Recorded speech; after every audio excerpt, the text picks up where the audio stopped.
नमस्कार, नमस्ते बिहार में राहुल ओझा आपके साथ। और मैं हूं रुचिका राज आपके साथ। और देखिए, बिहार चुनाव से जुड़ी बड़ी खबर है। संजय झा के आवास पर बड़ी बैठक हुई। बीजेपी और जेडीयू नेताओं की ये बैठक हुई, जिसमें सम्राट चौधरी, दिलीप जायसवाल, विनोद तावड़े, धर्मेंद्र प्रधान, नित्यानंद राय मौजूद रहे। सीट पर उम्मीदवारों के चयन को लेकर के मंथन किया गया। किन सीटों पर कौन उम्मीदवार और कौन पार्टी लड़ेगी, इस पर अंतिम मुहर लगाने की कोशिश की गई। तो देखिए, सीट शेयरिंग का फॉर्मूला तय हो चुका है, लेकिन इसके बावजूद कुछ सीटों को लेकर के, प्रत्याशियों को लेकर के जो अंतिम दौर की बातचीत है वो लगातार की जा रही है। और ऐसे में जेडीयू के राष्ट्रीय कार्यकारी अध्यक्ष संजय झा के आवास पर बीजेपी के बड़े नेता पहुंचे थे। और देखिए, संजय झा के आवास की अगर बैठक की बात करें तो कई दौर की यहां जो बैठक है वो चल रही है। तो अब अंतिम मुहर लगाने की कोशिश की जा रही है, क्योंकि कल प्रेस कॉन्फ्रेंस होना था, लेकिन उस प्रेस कॉन्फ्रेंस को एनडीए की तरफ से टाला गया। और माना यह जा रहा है कि कुछ प्रत्याशियों के चेहरे पर सीटों की अदला बदली को लेकर के जो पेच फंसा हुआ है उसको जल्द सुलझा करके सारी चीजें फिर से सामने आ जाएंगी।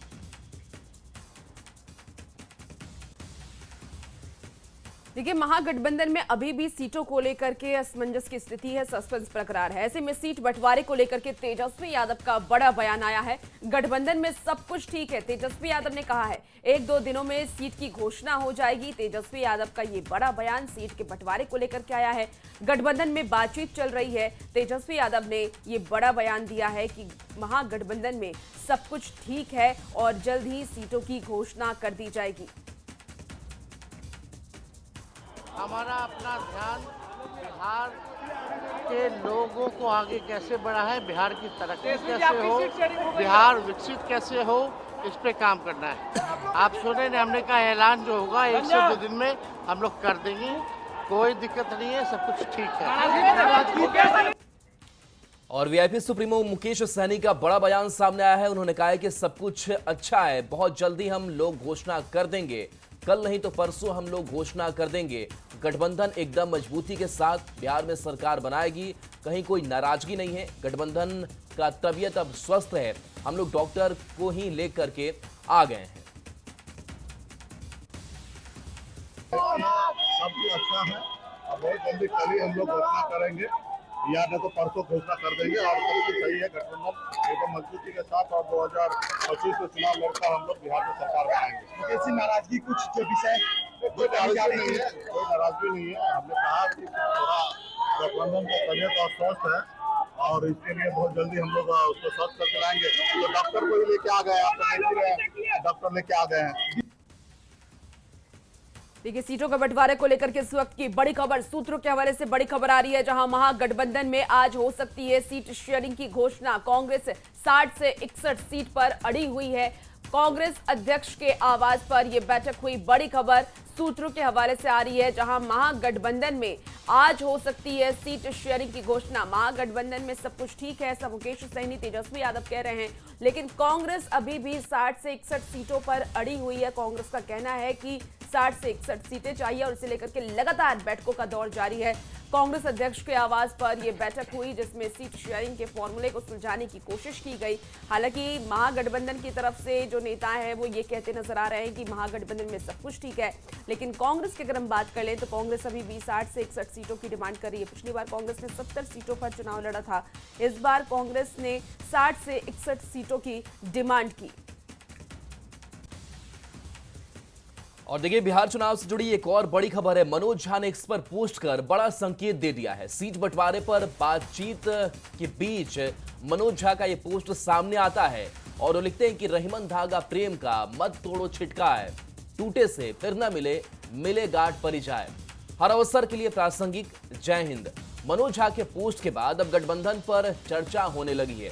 तो देखिए, महागठबंधन में अभी अगर बात करें तो सीट शेयरिंग का फॉर्मूला कुछ सामने आया नहीं है, लेकिन इन सब के बीच लगातार जो सिंबल बांटने का सिलसिला है वो शुरू हो गया है। और ऐसे में अगर पोस्ट सामने आता है और मनोज झा बड़े नेता आरजेडी के, और वो कहते हैं कि अगर इस बार कुछ मनमुटाव होता है, टूटता है, तो फिर जुटता जल्दी से नहीं है। संकेत कई है, देखना दिलचस्प होगा क्या फॉर्मूला निकल कर सामने आता है।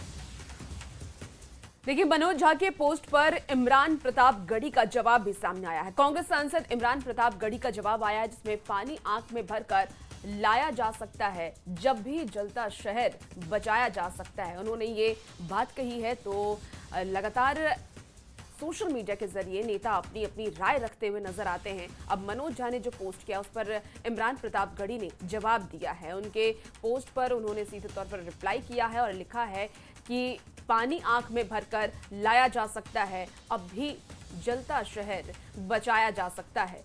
तो ये पोस्ट जिसमें इस पर सियासत भी खूब हो रही है।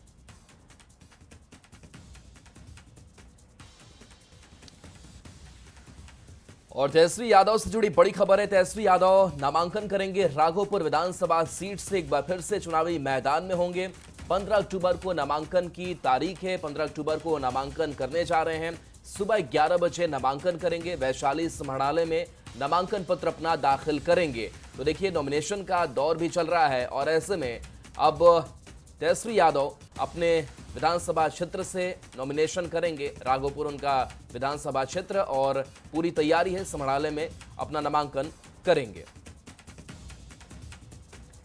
और वहीं दूसरी तरफ देखिए, रेखा पासवान भी नामांकन करने वाली है। मसौढ़ी विधानसभा सीट से नामांकन करेंगी। आज रेखा पासवान करेंगी नामांकन। संजीव कुमार करेंगे परबत्ता सीट से नामांकन। आज संजीव कुमार नामांकन करने वाले हैं। तो बड़ी खबर आपको बिहार चुनाव से जुड़ी हुई बता रहे हैं, जहां नॉमिनेशन का दौर अब शुरू हो गया है। तेजस्वी यादव अपने विधानसभा क्षेत्र राघोपुर से नामांकन करेंगे। दूसरी तरफ मसौढ़ी विधानसभा सीट से भी नामांकन किया जाएगा। रेखा पासवान वहां से नामांकन करने वाली हैं। और आपको बता दें कि संजीव कुमार भी परबत्ता सीट से नामांकन करेंगे। सीटों का फॉर्मूला भले ही अभी तक तय नहीं हुआ महागठबंधन में, लेकिन उम्मीदवारों की घोषणा कहीं ना कहीं हो गई है और अब उम्मीदवार नामांकन करने जा रहे हैं। बड़ी खबर आपको इस वक्त बिहार चुनाव से जुड़ी हुई बता रहे हैं, जहां महागठबंधन में सीट बंटवारे को लेकर के अभी भी सस्पेंस बरकरार है, लेकिन उम्मीदवारों के नामांकन की खबर सामने आ रही है। और अमित शाह बिहार दौरे पर आएंगे। अमित शाह का अहम बिहार दौरा यह माना जा रहा है। तारीख 16 से 18 अक्टूबर तक की होगी। बिहार में मौजूद रहेंगे अमित शाह। बिहार में 2 जनसभा भी शाह करेंगे। कार्यकर्ताओं से भी शाह संवाद करेंगे। चुनाव ऐलान के बाद शाह का यह पहला दौरा होगा। 2 दिनों का यह बिहार दौरा होगा, जहां पर वो संवाद भी करने वाले हैं और 16 से 18 अक्टूबर तक बिहार में रहेंगे। तो बिहार दौरे पर अमित शाह आ रहे हैं और चुनावी घोषणा के बाद पहला दौरा अमित शाह का। इससे पहले भी कई बार का दौरा अमित शाह का बिहार के लिए हो चुका है, क्योंकि अब कह सकते हैं कि अब वोटिंग काफी नजदीक है और ऐसे में चुनावी प्रचार में भी ये पार्टियां उतरेंगी। लेकिन उससे पहले अमित शाह एक बार फिर से बिहार में और बिहार की जनता से संवाद करेंगे। इसके साथ साथ एक बार फिर से अपने कार्यकर्ताओं को एक्टिवेट करेंगे और एनडीए की एकजुटता को लेकर भी काम करेंगे। और देखिए, जेडीयू ने अब तक 7 उम्मीदवारों को सिंबल दे दिया है। जेडीयू ने मोकामा सीट से अनंत सिंह को सिंबल दिया है। साथ ही सिद्धार्थ पटेल, संतोष निराला, सुनील कुमार को भी सिंबल मिला है। संतोष निराला को राजपुर सुरक्षित सीट से सिंबल दिया गया। जितेंद्र कुमार, रत्नेश सदा, मदन सहनी को भी जेडीयू का सिंबल मिला है। तो मदन सहनी को बहादुरपुर सीट से सिंबल मिला है।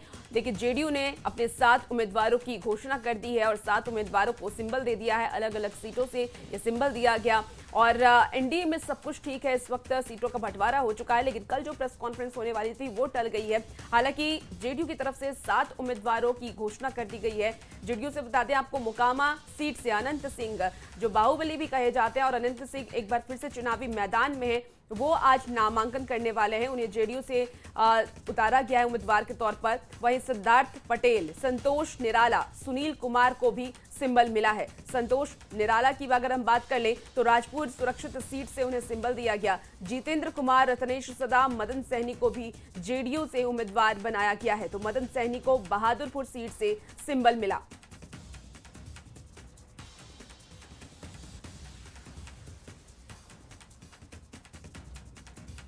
तो अनंत सिंह आज अपना नॉमिनेशन फाइल करेंगे। मोकामा सीट से नामांकन करेंगे। जेडीयू की टिकट पर नामांकन अनंत सिंह का होगा और अनंत सिंह को जेडीयू का सिंबल भी मिल चुका है। और सबसे पहले फेसबुक पोस्ट के जरिए उन्होंने बताया भी था कि वो नॉमिनेशन आज की तारीख के दिन करने वाले हैं। पूरी तैयारी है और आज अनंत सिंह अपना नॉमिनेशन फाइल कर देंगे। मोकामा की यह सीट होगी और इससे पहले उनकी पत्नी इस जिम्मेदारी को संभाल रही थी, लेकिन अब चूंकि जेल से बाहर है और चुनावी मैदान में।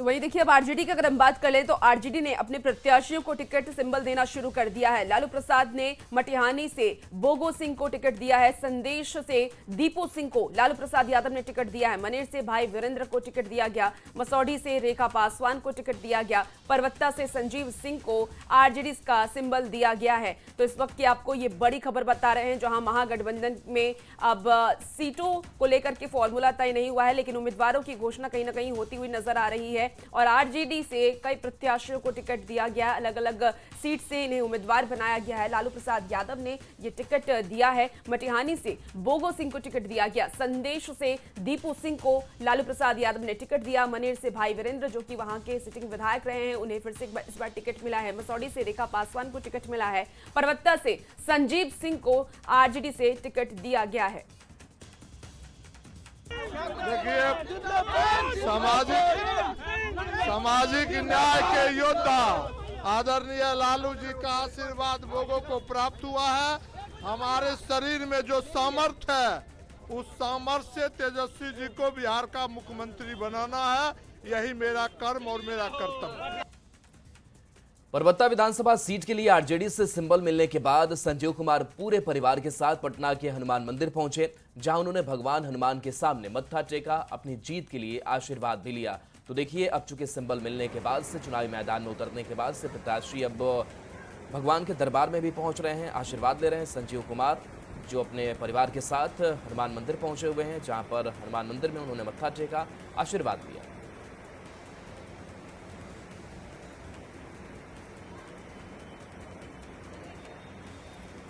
इसी बीच आपको बता दें कि बिहार के तारापुर से जुड़ी हुई इस वक्त की बड़ी खबर आ रही है, जहां राजनीतिक खबर सामने आई है। डिप्टी सीएम सम्राट चौधरी तारापुर से चुनाव लड़ेंगे। इस बीच उप मुख्यमंत्री सम्राट चौधरी के बड़े भाई रोहित चौधरी का भी दावा सामने आया है। उन्होंने कहा कि इस बार सम्राट चौधरी तारापुर विधानसभा सीट से चुनाव लड़ेंगे और 16 अक्टूबर को वो नामांकन करेंगे। बड़ी खबर आपको बिहार चुनाव से जुड़ी हुई बता रहे हैं, जहां उप मुख्यमंत्री सम्राट चौधरी किस सीट से चुनाव लड़ेंगे इसकी घोषणा हो गई है। तारापुर से वो चुनाव लड़ने वाले हैं और उप मुख्यमंत्री सम्राट चौधरी के बड़े भाई रोहित चौधरी भी उनका दावा सामने आया। उन्होंने कहा है कि इस बार सम्राट चौधरी तारापुर विधानसभा सीट से चुनाव लड़ेंगे। और देखिए, उप मुख्यमंत्री विजय सिन्हा का भी नामांकन होना है। 15 अक्टूबर को लखीसराय विधानसभा से नामांकन करेंगे। तो लखीसराय विधानसभा एक बार फिर से उसी चुनावी मैदान में डिप्टी सीएम विजय सिन्हा होंगे। विजय सिन्हा लगातार इन बैठकों में शामिल भी रहे और एक एनडीए में एकजुटता बनाने की कवायद में भी बड़ी भूमिका वो निभाते रहे। एक बार फिर से लखीसराय विधानसभा से चुनावी मैदान में नॉमिनेशन अपना दाखिल करेंगे।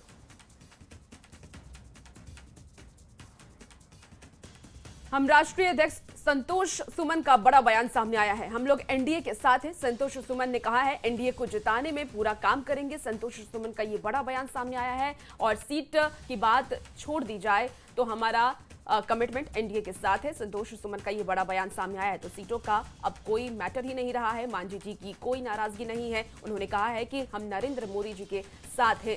संतोष सुमन ने ये बड़ा बयान दिया कि हाल फिलहाल में देखिए ये खबर सामने आ रही थी कि हम पार्टी नाराज हैं और हम पार्टी की नाराजगी साफ तौर पर सामने आ रही थी। जीतन राम मांझी ने कई सारी बातें कही, लेकिन संतोष सुमन ने इस सब पर ब्रेक लगा दिया।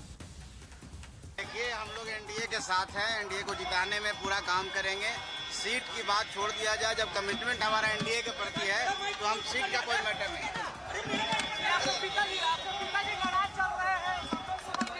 देखिए, अपनी बातों को उन्होंने व्यक्त किया और नाराजगी कुछ नहीं है। उन्होंने साफ कहा कि नरेंद्र मोदी जी के साथ हम। और बड़ी खबर है, कांग्रेस की एक पोस्ट के खिलाफ शिकायत दर्ज की गई है। बीजेपी ने निर्वाचन आयोग से शिकायत की है। बिहार में एच को पिस्टल से दिखाया गया। बीजेपी ने बताया कि बिहार का अपमान हुआ, एनडीए को बदनाम करने की यह साजिश बीजेपी की तरफ से बताया गया है। पोस्ट को आचार संहिता का उल्लंघन भी माना गया है। तो बता दें कि कांग्रेस की तरफ से एक पोस्ट सामने आया था और देखिए जो बिहार है उसमें एच में आपको बंदूक दिखाई दे रहा होगा और इसके बाद से एनडीए को गुंडा राज बताया गया है इसमें, और इसी को लेकर के अब इसे आदर्श आचार संहिता का उल्लंघन का आरोप बीजेपी की तरफ से लगाया गया है और बीजेपी ने निर्वाचन आयोग में इसकी शिकायत की है।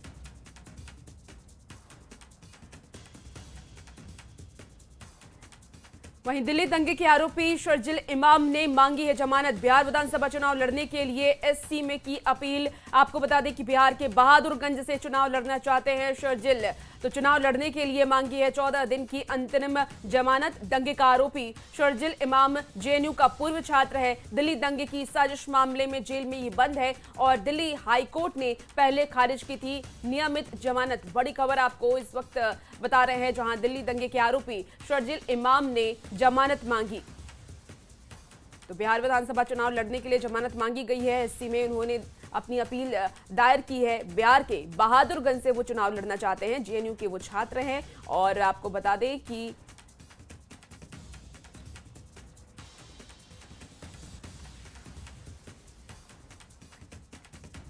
देखिए, बिहार चुनाव में सीटों पर सियासी पेच उलझ गया है। एनडीए में सीट बंटवारे के बाद भी टेंशन जारी है, तो महागठबंधन में सीट शेयरिंग पर टेंशन ही टेंशन है।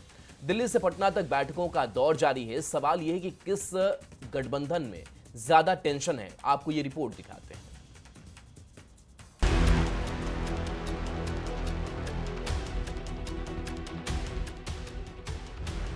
बिहार में सियासत सीटों पर उलझी हुई है। सीट शेयरिंग पर महागठबंधन का पेच सुलझ नहीं रहा है, तो एनडीए में सीट बंटवारे के बाद भी टेंशन जारी है। एनडीए ने चट्टानी एकता का दावा कर सीट शेयरिंग का ऐलान तो कर दिया, लेकिन कुशवाहा और मांझी को 6-6 सीट मिलने के बाद दोनों का दर्द छलक आया है। कुशवाहा ने एनडीए में सीट बंटवारे पर अपने साथियों से माफी मांगी।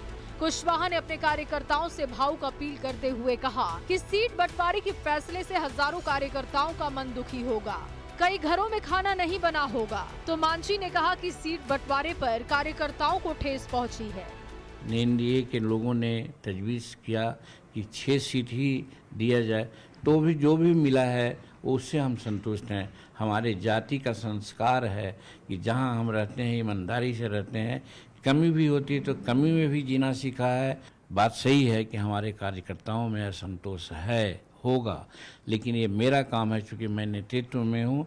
हम अपने कार्यकर्ताओं के संतोष को दूर करने का काम करूँगा। सीट शेयरिंग के बाद गिरिराज सिंह का सोशल मीडिया एक्स पर पोस्ट सामने आया है। गिरिराज ने झुंझुना वाला बयान देकर स्ट्राइक रेट वाले दावे पर तंज कसा। गिरिराज ने कहा कि जब बीजेपी जेडीयू साथ होती है तभी स्ट्राइक रेट बेहतर होता है। गिरिराज ने एक्स पर लिखा, ये होता है असली स्ट्राइक रेट। आज मजबूत सीट लेकर स्ट्राइक रेट का झुंझुना बजा रहे हैं। 2010 के बिहार चुनाव में एनडीए ने रचा था इतिहास। 243 में से जीती 206 सीटें। सीट शेयरिंग के बाद भी एनडीए में तो टेंशन है ही। तो विपक्षी गठबंधन की बात करें तो विपक्षी महागठबंधन में पटना से लेकर दिल्ली तक, दिल्ली से फिर पटना बैठकों का दौर जारी है, लेकिन वो फॉर्मूला नहीं निकल पा रहा है। स्पष्ट हुआ कि हम सही दिशा में सही कदम उठाने जा रहे हैं। आने वाला समय में कब तक ऐलान हो जाएगा? बहुत जल्दी। हमारा प्रयास ये है कि बिहार की जनता को एक अच्छी सरकार बना के दें, तो गठबंधन का भी नुकसान नहीं होना चाहिए और बिहार का फायदा होना चाहिए, हमारा प्रयास।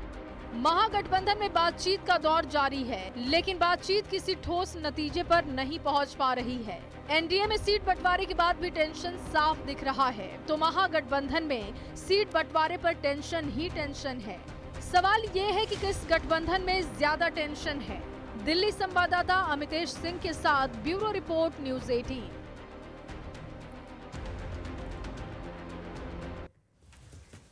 देखिए, महागठबंधन में सीट बंटवारे का फाइनल फॉर्मूला अभी तक नहीं निकल पाया है और आरजेडी कांग्रेस के सहयोगियों ने सिंबल बांटना भी शुरू कर दिया है। सीपीआई एमएल ने उन सीटों पर भी टिकट बांटना शुरू किया है जिस पर सीट बंटवारे में आरजेडी दावा ठोक रही है। ये रिपोर्ट आपको दिखाते हैं।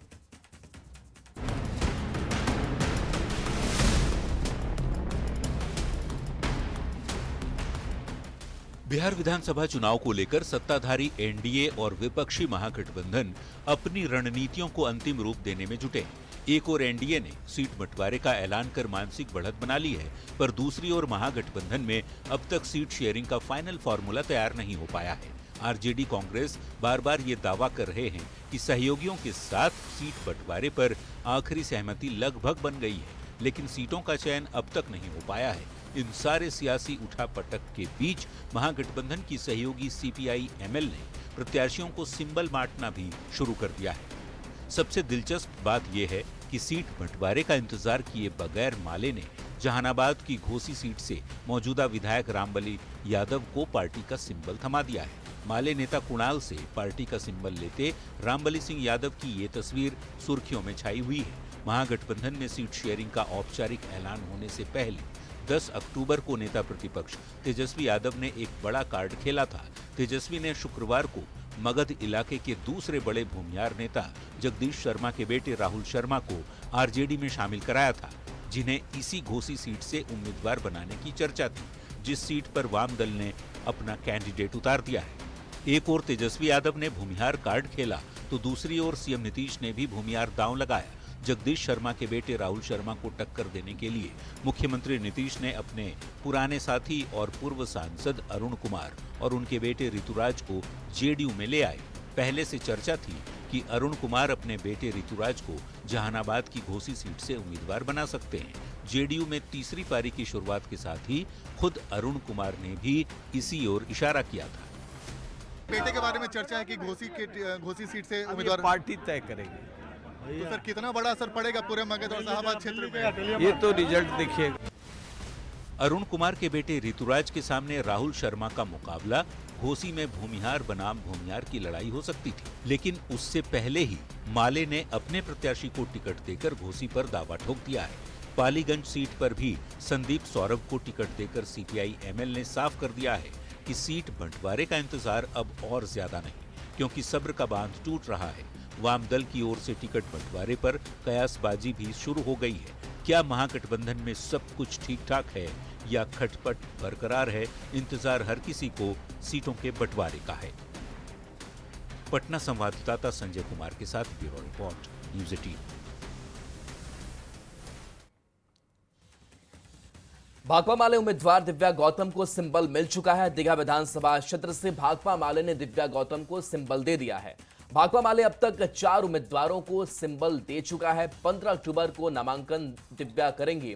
दीघा विधानसभा सीट से नामांकन होना है दिव्या गौतम का, तो दिव्या गौतम को सिंबल मिल चुका है। दीघा विधानसभा सीट से उनका नॉमिनेशन होना है और ऐसे 4 प्रत्याशियों को सिंबल जो है वो भाकपा माले की तरफ से दिया जा चुका है।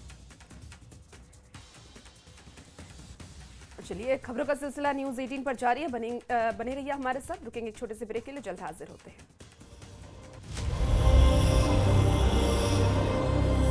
नीतीश कुमार का 20 साल का विश्वास के लिए भी बहुत सारा काम कर रहे हैं। बार बार प्रणाम करे। प्रशांत किशोर भर रहे हैं हुंकार। हम लोग बिहार में सुधार चाहते हैं। तेजस्वी को एक मौका पाने की आस। भ्रष्टाचार मुक्त बिहार बने, जुड़कर काम कर रही है। इस बार किसकी बनेगी सरकार? देखिए न्यूज़ 18 बिहार झारखंड पर। बिहार में किसकी बहार?